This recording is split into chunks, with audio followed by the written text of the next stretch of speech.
Welcome back to modeling the monster truck. In this section we're going to talk about texturing, and texturing is probably going to be a couple of sections actually. I'm going to start by saving this as a different version, and I'm just going to go, I'm on 19 now, and I'm just going to do underscore texturing. And as you can see from my saves, I also have one where I applied the mirror, and that's just kind of a reference for me to know kind of where I'm at, and if I need to go back for whatever reason, it's a good point to know where you're going back to. And I actually had to I redid my mirror earlier because I was doing so much cleanup on the body. I said, this is ridiculous. I guess we went over that in one of the tutorials. Anyway, another thing I wanted to show you real quick before we get into texturing, I thought about this just a minute ago, is this one light here. Of course you can see it looks different, and what I did is let me select this thing and bring it out. See if you'll be able to see this or not.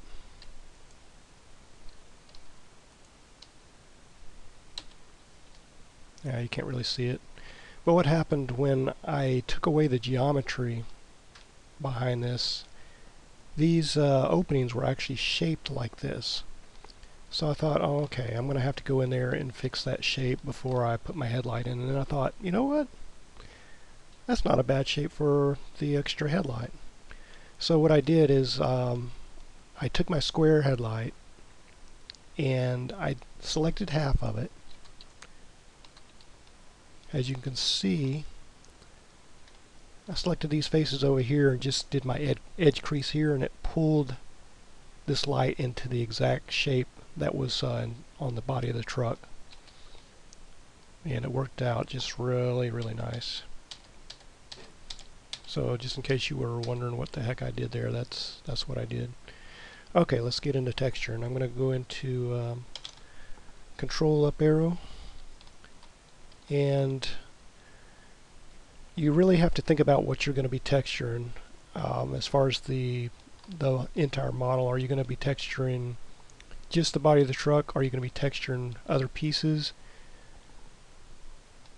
And if you're just going to do the body of the truck, we can just start with that. That's all I'm going to do. I'm going to show you how to texture like one thing on the door. But with that knowledge of how to get that texture, you'll know how to do any part of the truck and actually all of the truck. What I think I'm going to do, or what I'm planning on doing, is I want to put like STP stickers and all kinds of crap all over the truck. So that's kind of what I'm thinking right now. And I do want to change the color of the truck. I'm really getting tired of this light blue color.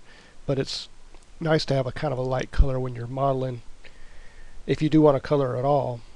Just to be able to see what you're doing. If you use a dark color, you might have some trouble seeing some of the geometry. Okay, so there's a few different ways you can do the texturing part. What you would normally do is go in and mark seams and unwrap your model so that all the seams will unfold into the UV map, and then you can texture from there. I've already marked some seams, and I'll show you what I did and how I went through and marked them. And then I'm going to show you how I'm actually going to model this truck. I'm going to do it a little bit differently. So let's look at let's look at the seams. What I did was basically, you can see these red lines here. I marked, well, go into edge mode. You can see them a little bit better. Basically just selected the edges. It's not the right edge there, but there.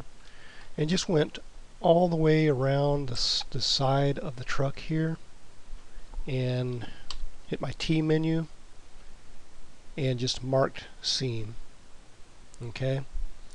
And in top view, came around here. I already had this seam from the side top there. So I just came around here, did the same top side on this part here, mark that seam. Then on the side I had that seam marked and just continued on and went around there just to get the side. Went to the front, basically just added a seam there, added a seam there, and same thing on the back, just came across and made sure those seams were marked there. So basically making it so that when you unwrap this model, that you should have a top view, side views. I didn't really mark the bottom because by virtue of marking the front, sides, and back, it's basically marking the bottom as well. You think of seams as like creating a like a dotted line in the paper where you can just kind of rip it off and separate it, lay it out flat on a table or something like that. So what I did is I marked all these seams. I went into the UV image editor, and this image editor is also your render window. So in order to get to your actual UV, you can just come down here and X this image out, and there's your UV map. Actually, with I got a unwrap here, so I'll just move this out of the way for a second so you can see what the window looks like in case you're not familiar with it. And this was just a mess around unwrap that I did. So what you do is, and I have this sink selected down here. If you choose the sink, anything that you select, well, let me go into face mode so you can more easily see this, hopefully. Anything that you select on the window over here will be selected over here. Actually, turn it on. So if I go into use my C tool and just go along this, you can see it's selecting a bunch of faces over here. Same thing on this side. If I use the edit out of the end of the C tool, go in here and just start selecting, you can see it just syncs up that way. Okay. So what you want to do is once you got your seams marked, you hit the U, and you have, this is your UV mapping menu, and you have different options here. The unwrap just tells it, okay, take what you have and throw it out on your UV editor window, and that's pretty much it. Smart UV project tries to do sort of an intelligent unwrap. And if you choose it, you can choose an angle that will help you decide that. I haven't really used this at all, so can't really give you a bunch of information there. Light map pack, you'll have to help me out there as well. I don't use that, haven't used it. Follow active quads, haven't used that. The cube, cylinder, and sphere projection is basically if you have those shaped models or something closer to it, you can use that type of projection. Project from view, which is actually the way I'm going to do this, is say if I go into side view and I select the faces, when I project from view, it is going to try to project it exactly like we see it here. So if I actually have my side selected and I kind of turn it like that, then it's actually going to project it in that way. So if you do that, you usually want to be in the exact view that you're trying to project. So hit U again. The other is project from view bounds. I haven't used that at all either, so can't give you much information there. So what I did is I marked all my seams, I hit U, and I did my unwrap. Oops, sorry, you got to select everything when you do that. Do the unwrap, and this is what I got. And after messing around a little bit, I seen that yeah, there is, if you go into certain areas, there is actually the fender and certain pieces that almost look normal. Like this area here, these are the fenders, and as you can see, it's kind of warped. Um, this top of the door area right here, top of the truck here, and back tailgate, things like that. Some of them come out almost decently, but really wasn't what I expected, and I've never got anything like this before, quite like this before. So any of you out there who are texture experts, maybe you can tell me tell me what I did wrong here. I have a feeling that one of the things that might be causing this is the extrusions of the geometry. Maybe when I'm doing this seam, I'm not selecting exactly the geometry that it should be, but I've done this in the old version and didn't have this kind of problem, so not quite sure what happened. So like I said, what I'm going to do for the purposes of this tutorial is I'm going to do the project from view option, and that'll get us going at least with a texture. What I suggest, if you are not a texture expert, or if you want to know more about it, texturing is something that every modeler struggles with, I believe. There's lots of tutorials out there. What I do is I go out and I'm watching every single one I can get my hands on, just trying to get a better understanding of each way to texture and why you use one over the other, etc., etc. One thing I don't like here is if you see the marking the seams and you see the edge creases, they're exact same color. When I was first selecting, they were like orange, and I thought, okay, that's a different color, but as you can see, they're pretty much, unless I'm being colorblind here, they're pretty much the same color, or at least very close to it. This might be actually a little bit red, I guess, where this is pink. I don't know.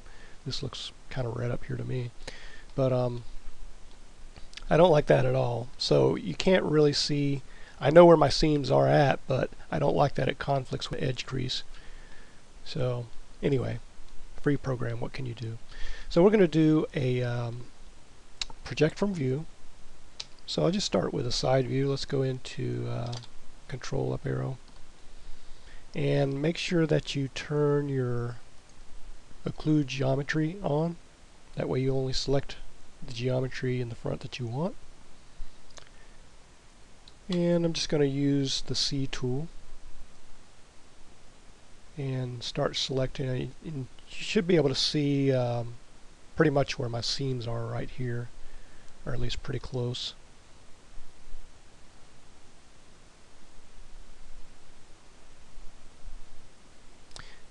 And I'm not going to be real exact on this, only because of the time constraints. I don't want to make this this texture is going to be long enough probably, so I don't want to go on forever. So I'm just going to try to get most of it here. Just know that when you are selecting it, you do want to be more precise than what I'm going to be here. Get exactly the pieces that you want. And I can tell you right now, well, I'll show you later where these extrusions are going to cause a little bit of a problem that we're selecting.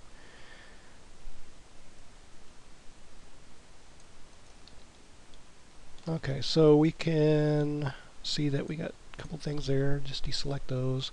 Look around your model.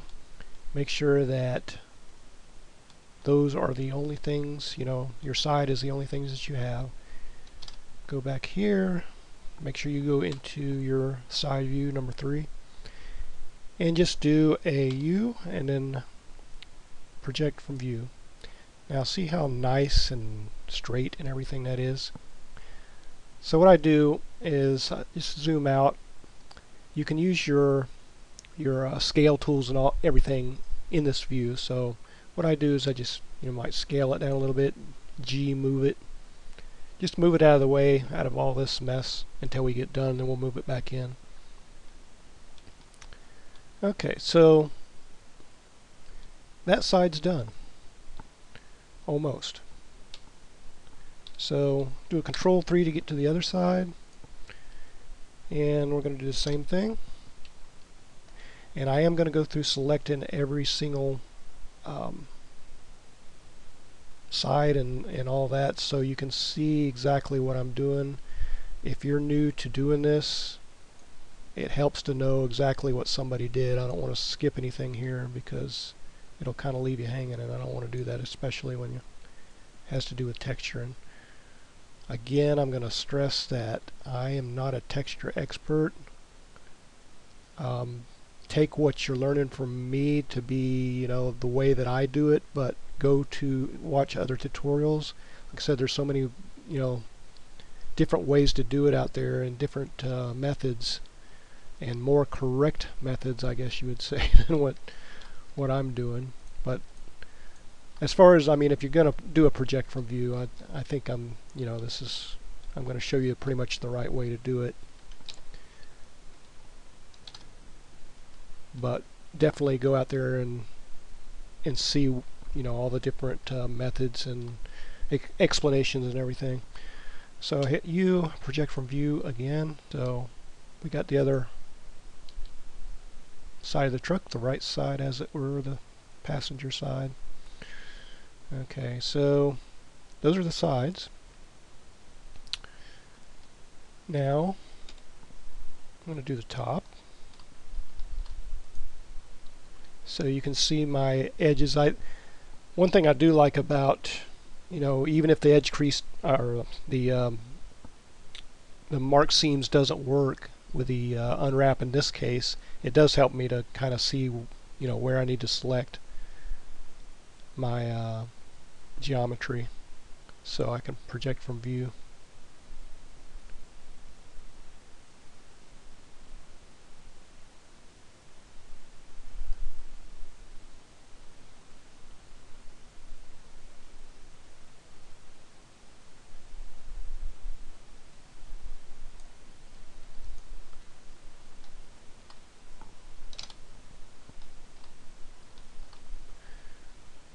And we're going to get some unwanted items here on the back of the window that we need to select separately, but that's okay.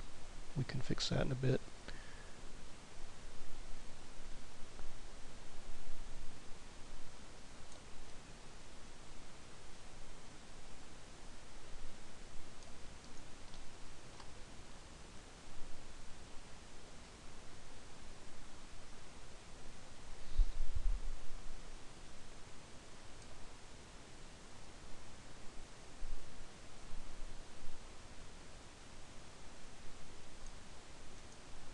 Okay, and just kind of look around and see what we got.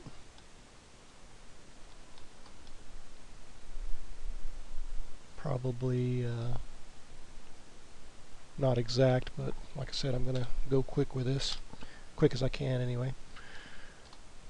U, project from view.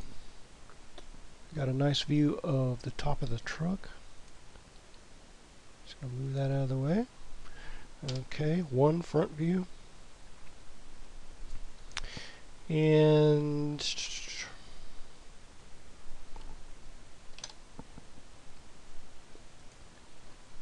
going to select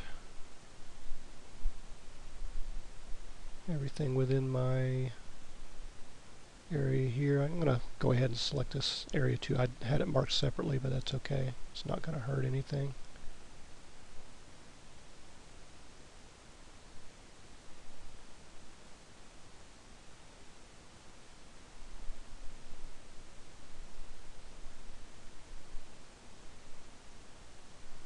And really the only thing here that I might texture is maybe the middle of this or something. I don't think I'm going to put anything else in here.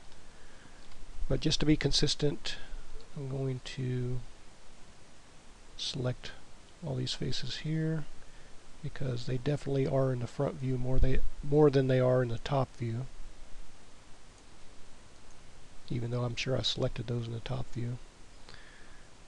Okay, so go over here. I know I selected something down here. Yeah, there it is.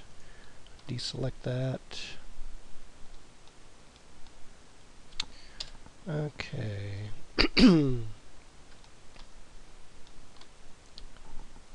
So go over here and project from view. Here's the front of the truck. kind of see what that looks like. Okay, back here, Control 1, go to the back.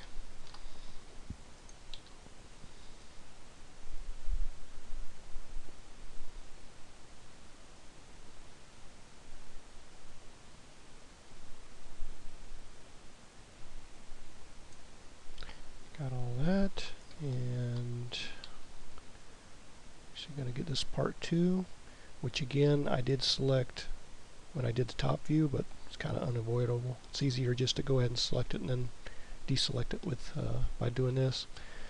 We also want, actually we need to do this separately because it's going to fall right behind this. So let's go ahead and project this part. Project from view. Move it out of the way. Back of the truck.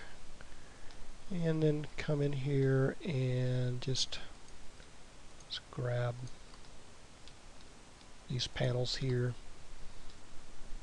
Again, you may not want to put any texture on there, but at least we'll have it if we need it. View, project from view, and there's those panels, and I can put them right by the back of the truck, just so I know that it's part of that area. It's good to try to group your projections, in their logical areas, so you'll have an idea what they are, because a lot of times when you work with them you'll forget what the heck these little squares are. Okay, so as you can see, we have a lot of stuff left over. We have the bottom. I guess I could go ahead and do that. I guess I can just for the practice of it. We're definitely not going to need the bottom, but maybe to help get rid of some of that mess that we have in our UV window.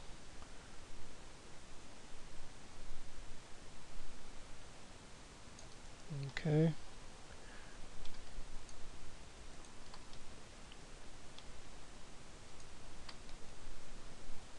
Bottom fenders. I forgot not to deselect these. I just move that. And while I'm thinking about it, just a very quick tip. You've seen me a lot of times through these tutorials going into the vertices and merging them. And I was watching a tutorial the other day where this guy was just selecting them really quick and merging them. And I think what he was using is W to weld. Probably a lot easier to do that. I'm going to start doing that if that's the case. But I'll have to give that a try. It's just, you get in a habit of doing something one way and then you forget to see if there's a better way to do it. Okay, Control 7 gets us to the bottom view.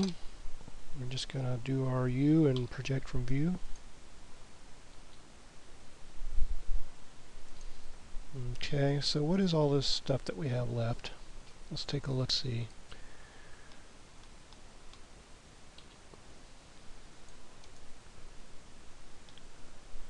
Okay, that is the area around that door. As you can see, it's kind of double selected here, which tells me that there's a lot of extrusions and things like that going on. What's all this here? Somehow an area of the grill that I did not get for whatever reason. I guess probably a lot of what this stuff is I have the occlude turned on. So when you do that, a lot of the geometry behind something is not going to get selected. In this case, I'm not going to do anything with the grill as far as texturing it, so I'm not going to worry about it. Something to keep in mind if you are doing some serious texturing on something, go ahead and select that that area and then just turn your occlude off and then go at an angle or something like this and then select so you can get that extra geometry. You're probably going to end up, like if I did that, I'm going to select some of this stuff underneath, but that's, you know, you can go through and deselect. But just for, again, the sake of speed of doing this, I'm just doing straight occlude, you know, straight surface selection type things. So yep, this is some more of that extrusion stuff that the occlude is not going to let me select the way I did it. So what are these panels here?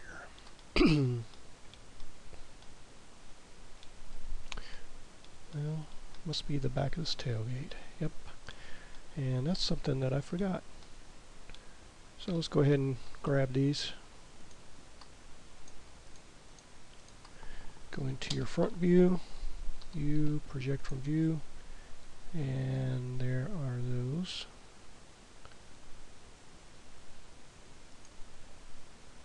Let's see what this stuff is here. Okay. Yep. Not worried about it for, like I said, for the sake of doing this one. So here is what I'm going to do. I'm going to take all this stuff here,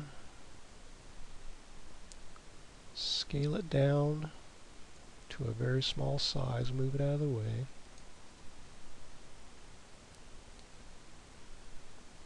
And I'm going to just deal with the major groups that I have here. And what I'm going to do now is, if you go to UVs, you have a few options. One of them is Average Islands Scale, Control A. Okay. What this does is, remember when I move stuff out, sometimes I scaled it, and maybe I moved this out and I didn't scale it. Well, that causes these UV wrappings or unwrappings to be different scale sizes, which is not good when you go to put an image on something. It's going to be show up as a different sizes. So you want to do your average island scale. Okay, and that will cause, it'll try to scale everything to an average size so that it won't hurt anything. And actually, before I do that, I probably want to just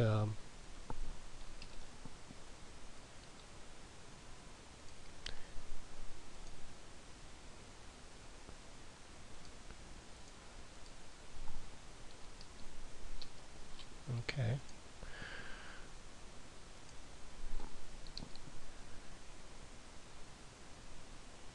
Can't select linked when sync selection is enabled. Okay. So I just can't use my L key to select this whole thing. So I'll just use the B key. But what I was going to say is, like, what I need to do, I guess, is just get them to a size, get everything to a size that's going to fit in my UV window. Just kind of try to average it out a little bit by eye.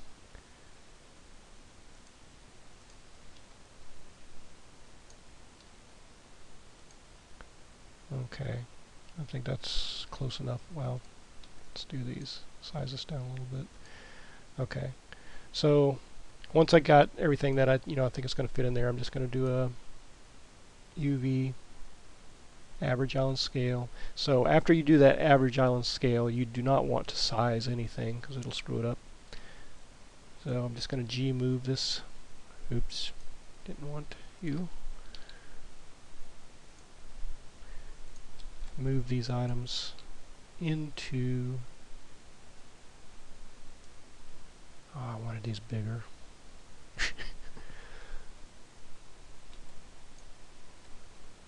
Okay, we're going to do this again. Practice makes perfect, I guess. I do want these to stand out where I can see what the heck I'm doing.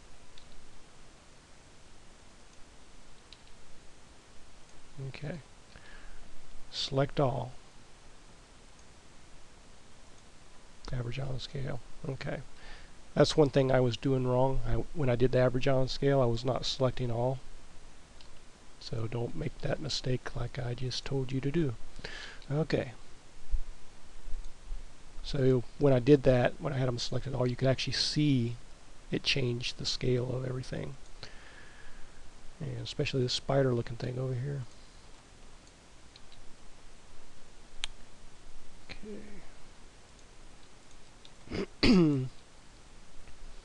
So it looks like everything's going to fit halfway decently.